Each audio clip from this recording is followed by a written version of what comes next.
तो कल एक न्यूज़ आई थी कि दिल्ली और देहरादून का जो एक्सप्रेसवे है वो ओपन हो चुका है। तो आज हम खुद जाकर वहाँ पर चेक कर रहे हैं कि वो ओपन हुआ है, उस पे क्या कंडीशंस हैं अभी, क्या टोल टैक्स अभी लग रहा है या ट्रायल रन पे ओपन हुआ है, और ओपन हुआ है तो कितना ओपन हुआ है। रीज़न कि 210 किलोमीटर का टोटल एक्सप्रेसवे था, तो सुनने में आया कि कुछ थोड़ा सा ही शायद पैच शुरू हुआ है या थोड़ा ज़्यादा शुरू हुआ है। वो अभी हम जाकर चेक करेंगे, क्योंकि गूगल मैप के ऊपर अगर हम दिल्ली से देहरादून डाल रहे हैं तो अभी वो रोड नहीं दिखाई दे रहा है, उस पर पुराने वाला रोड ही दिखाई दे रहा है। और इतना ही नहीं, हम जाएंगे नए दिल्ली देहरादून एक्सप्रेसवे से, बस आएंगे पुराने वाले रोड से, तो देखेंगे उनसे रोड से जाना ज़्यादा बेटर है आज की डेट में, कि नए वाले रोड से जाना चाहिए जो नया एक्सप्रेसवे बना है, या अभी आपको पुराने वाला रोड ही प्रेफर करना चाहिए। तो समय है सुबह के 7 और हम निकल रहे हैं दिल्ली से देहरादून के लिए। अभी मैं हूँ साउथ दिल्ली के अंदर। अगर आप मेरा व्लॉग शुरू से फॉलो कर रहे हैं तो मेरा पहला ईवी कार व्लॉग भी देहरादून का ही था। अभी मेरी गाड़ी पूरी चार्ज है, 100%। रेंज दिखा रहा है 320 किलोमीटर की। ट्रिप मीटर मैंने रीसेट कर दिया है। तो जब मैं लास्ट टाइम पहुंचा था देहरादून तो मेरी बैटरी रह गई थी सिर्फ 2%, तो ऑलमोस्ट बंद होने वाली थी। चार्जिंग मैं रास्ते में कर नहीं पाया था उस समय। रीज़न कि मेरी गाड़ी में उस टाइम, मेरी MG विंडसर में उस टाइम एक DC चार्जिंग का इशू था, जिसकी वजह से मेरी गाड़ी रास्ते में चार्ज नहीं हुई थी। ऑल दो आज वो प्रॉब्लम मेरी सॉल्व हो चुकी है, लेकिन मैं ट्रिप को और अच्छे से प्लान नहीं कर पाया हूँ। उसका रीज़न ये है कि ये वाला रोड अभी दिखा ही नहीं रहा मैप के ऊपर, तो वहाँ पर क्या इंफ्रास्ट्रक्चर है, वहाँ पर EV चार्जिंग तो छोड़ो, पेट्रोल पंप भी अवेलेबल हैं या नहीं है, वो सारा कुछ हम अभी आज जाके चेक कर रहे हैं। तो अभी हम पहुंच गए हैं दिल्ली के अक्षरधाम। यहाँ से शुरू हो रहा है, यही रोड बागपत और सहारनपुर होते हुए देहरादून तक जाएगा। अभी तक इस रोड पर एक्सपीरियंस मेरा बिल्कुल लाजवाब रहा है। तो यमुना पार के लोगों के लिए तो ये काफ़ी बड़ी ब्लेसिंग है ये रोड, चाहे वो भजनपुरा के लोग हों, खजूरी के हों, करावल नगर के हों, गांधीनगर के हों, क्योंकि खजूरी वाले एरिया में काफ़ी ज़्यादा जाम लगता है। साइड में, बिल्कुल साइड में साथ साथ आपके बहुत सारे सोलर पैनल्स लगे हुए हैं, तो शायद जितनी भी ये स्ट्रीट लाइट्स हैं ये सारी की सारी सोलर पैनल से चल रही हैं यहाँ पे।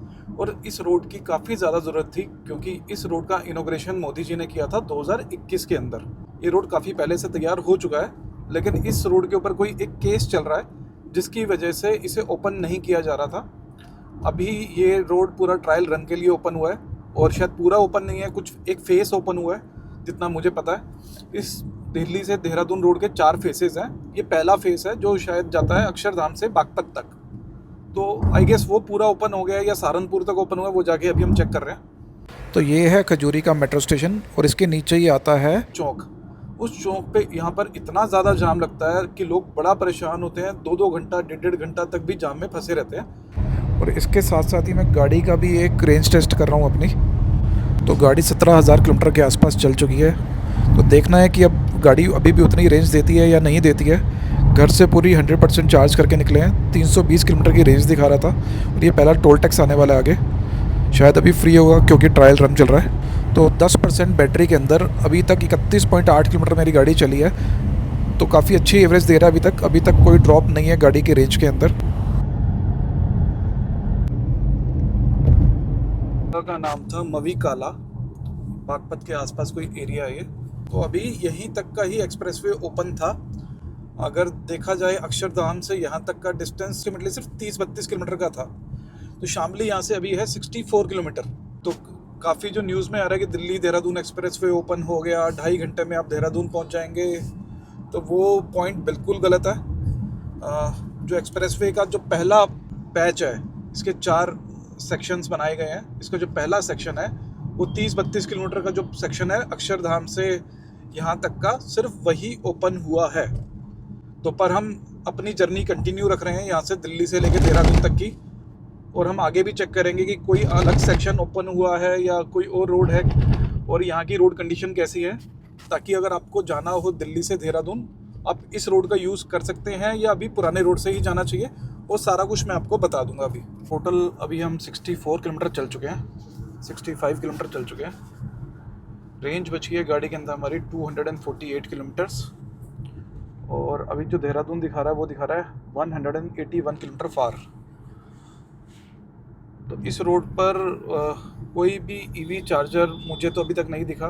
अगर कोई भी भाई इस रोड के चक्कर में दिल्ली से प्लान कर रहा है कि हम नए एक्सप्रेसवे से जाएंगे, ऑल दो अभी मैंने सिर्फ 65 किलोमीटर पार किया है, तो उनको मेरा सजेशन है कि वो इस रोड से ना आएँ, अभी अपना पुराने वाला रोड से ही चलें।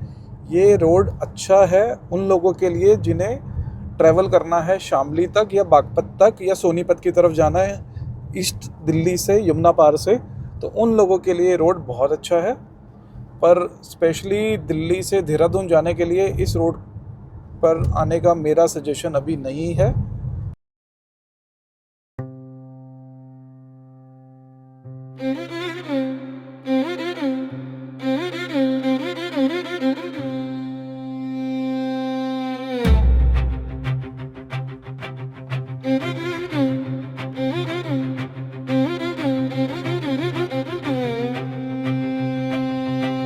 टू थर्ड रास्ता यानी कि 173 किलोमीटर पार हो चुके हैं। 41% बैटरी अभी भी पड़ी है। तो टाइम है इंटरवल का, पहले पराठा ब्रेक का। यहाँ देखो अशरफ अली का बोर्ड लगा हुआ था, एक आगे भी लगा हुआ है, ये रहा अशरफ अली की फ़ोटो लगी है योगी जी के साथ। अब तारा सिंह गदर वाले की फ़ोटो लगेगी ओवैसी जी के साथ। बहुत ही पुअर जोक था। और इस पुअर जोक के बीच में आगे दोबारा से दिल्ली देहरादून एक्सप्रेसवे शुरू हो गया है। यहाँ से देहरादून है इन टोटल 70 किलोमीटर। पूरा पैच भी नहीं बना हुआ क्योंकि इस रोड से मैं पहले भी जा चुका हूँ। ये भी बीच बीच में बना, देख सकते हो साइड में अभी भी काम चल रहा है। टोल टैक्स बन रहे हैं यहाँ पर एग्जिट्स बन रही हैं। तो देखते हैं अभी आगे और क्या क्या है। 40 किलोमीटर का डिस्टेंस और रेंज बची है 71 किलोमीटर की। तो अभी हम पार कर रहे हैं राजा जी नेशनल पार्क, राजा जी टाइगर रिजर्व भी कहते हैं इसको। तो इस वाले लोकेशन पे लास्ट टाइम भी काफ़ी जाम लगा हुआ था। ये पैरेलल बन रहा है, सामने मेरे जा रहा है दिल्ली देहरादून एक्सप्रेसवे, उसके साथ में ये रूट बना हुआ है। यहाँ काफ़ी जाम भी लग जाता है, ट्रैफिक भी लग जाता है। यहाँ आती है कि ये अभी थोड़ा सा हम आगे बढ़ेंगे तो यहाँ पर नेटवर्क चला जाता है मोबाइल का। मुझे याद है लास्ट टाइम भी मेरी बैटरी बिल्कुल लो रह गई थी, तो और यहाँ पर नेटवर्क चला गया था और काफ़ी देर तक गाड़ी का मोबाइल का नेटवर्क भी नहीं था। आज भी मेरी बैटरी अब 20% बची है और यहाँ से देहरादून दिखा रहा है वैसे सिर्फ 35 किलोमीटर। अगर कोई ऐसा मेजर ट्रैफिक जाम ना लगे तो मैं इजीली पहुँच जाऊँगा और गाड़ी अपनी जाकर सीधा देहरादून पर ही चार्ज करूँगा।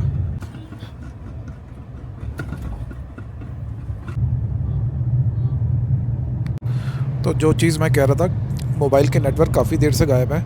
इवन एक नहीं, मेरे मोबाइल में 2 सिम है, दोनों में से किसी भी सिम पर नेटवर्क बिल्कुल नहीं आ रहा है। और ये देख सकते हैं सामने जो एक्सप्रेसवे बन रहा है वो सामने से पैरेलल चल रहा है। जब ये तैयार हो जाएगा तो वहाँ से निकलेगा ये रोड। तो 12 किलोमीटर टोटल बचा है और ये एक प्रॉपर मेरा रेंज टेस्ट हो गया। मैंने कोई गाड़ी रास्ते में कहीं चार्ज नहीं करी है। तो छोटी बैटरी में यहाँ पर मैंने एक्सप्रेसवे पर भी गाड़ी चलाई, थोड़ा सा कंजस्टेड एरिया में भी चलाई, दिल्ली में भी चलाई, ये अप हिल भी आ गया है। तो मैं आपको सारा इसका दे दूँगा अपडेट कि कितना रेंज आ रही है, क्या है, वो आपको स्क्रीन पे सब दिखाई दे देगा अभी। तो लास्ट तक टोटल कार चली मेरी 250 किलोमीटर और रेंज खर्च हुई 88%। 12% बैटरी तक मैं पहुंच गया देहरादून। अभी रुको, एक रेंज टेस्ट और करेंगे यहाँ से मसूरी तक का।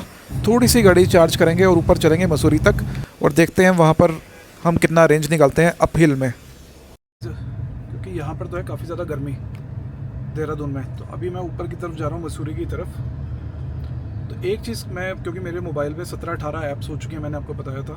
किसी में 200 रुपये पड़ा है, किसी में 500 पड़ा है, किसी में 800 पड़ा है। तो काफ़ी सारा पैसा इकट्ठा हुआ पड़ा है ऐप्स के अंदर ना। तो मैं किसी नई ऐप के अंदर कोई पैसा नहीं डालूंगा। अभी पहले मैंने मर्सिडीज़ के शोरूम पे FICH के जो चार्जर है वहाँ पर अपनी गाड़ी चार्ज करी, जो रिमेनिंग बैलेंस था। उसके बाद भी पूरा आजकल आप यूज़ कर नहीं सकते, बहुत सारी ऐप 100 रुपया, 200 रुपया, 150 रुपया उसमें रखती है मिनिमम बैलेंस का। इसके बाद अभी मेरी थोड़ी सी जो गाड़ी चार्ज है, इसके बाद भी मैं गाड़ी वहीं चार्ज करूँगा जिस ऐप में मेरा पैसा पड़ा है। चाहे मुझे 20% चार्ज करनी पड़े, 40 करनी पड़े और अगली जगह जाके करनी पड़े, पर मैं कोई फंड्स नहीं डालूंगा आज। हिल आते ही, पहाड़ आते ही MG विंडसर बुरा मान जाती है। ऐसे रेंज गिर रही है देहरादून से। जब मैं निकला हूँ तो मेरे रेंज में और डिस्टेंस में कम से कम भी 55 किलोमीटर का फ़र्क था। अब मेरी बैटरी बची है सिर्फ 11% और किलोमीटर बचे है 13 और रेंज दिखा रहा है 32 किलोमीटर की और डिस्टेंस है 13 किलोमीटर। तो 19 किलोमीटर का डिस्टेंस का फ़र्क रह गया सिर्फ। तो लास्ट में आके जैसे ही अपहिल आया है तो वही 1% बैटरी 1 किलोमीटर, ये मैं आपको पहले भी कई बार अपने वीडियोस में दिखा चुका हूँ, वीर बिलिंग में दिखा चुका हूँ, मैं आपको मनाली में दिखा चुका हूँ, मैं आपको पहले देहरादून के भी एक ट्रिप में दिखा चुका हूँ। तो अपहिल पे आते ही जहाँ बड़ी अच्छी पहाड़ियाँ आती हैं तो यहाँ विंडसर की रेंज बहुत ज़्यादा गिरती है। तो मतलब 100-120 किलोमीटर, 120-140, इससे ज़्यादा कुछ भी नहीं, इससे ज़्यादा रेंज पहाड़ों पे नहीं देती विंडसर। ये दिखाता हूँ मैं आपको दोबारा। 13 किलोमीटर का डिस्टेंस बचा है और बैटरी रह गई है सिर्फ 10%। जब मैं निकला था तो बैटरी थी 30% और किलोमीटर था 40%।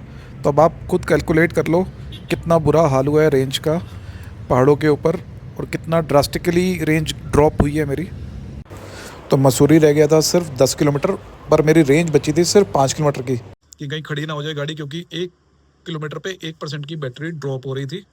तो मुझे किसी महान आदमी ने कहा था कि कभी भी ऐसी सिचुएशन हो और पहाड़ों पे हो तो नीचे की तरफ ले लो, उससे क्या है गाड़ी अपने आप चार्ज होती रहेगी और आप नीचे जितना मर्जी किलोमीटर आ जाओगे। तो मैं 3 किलोमीटर तक नीचे आया, कोई % की बैटरी मेरी नहीं गई और मैंने आगे एक होटल बुक कर लिया। तो आज यही मसूरी रुकेंगे और कल शुरू करेंगे वापस की जर्नी।